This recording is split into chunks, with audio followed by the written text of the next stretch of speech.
ఇది సర్వసాధారణమైపోతోంది. 12-13 ఏళ్ళొచ్చేసరికి మీకో boy friend లేదా గర్ల్ ఫ్రెండ్ ఉండాలి.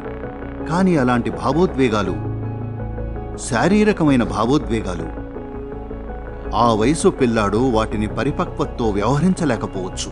in a mature manner. తను అలా చెయ్యాలని ఆశించడం కూడా సమంజసం కాదు.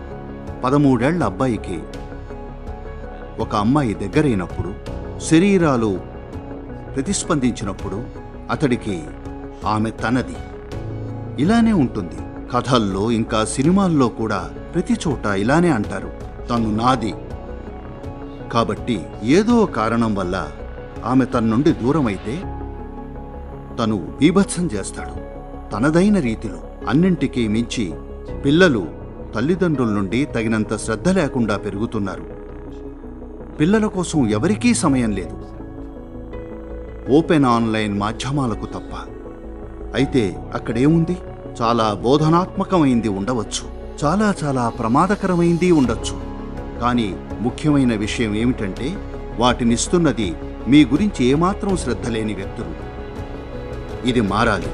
టెక్నాలజీ ఉన్నది మానవ శ్రేయస్సు కోసం, అంతేగాని దీనికి వ్యతిరేకం కాదు.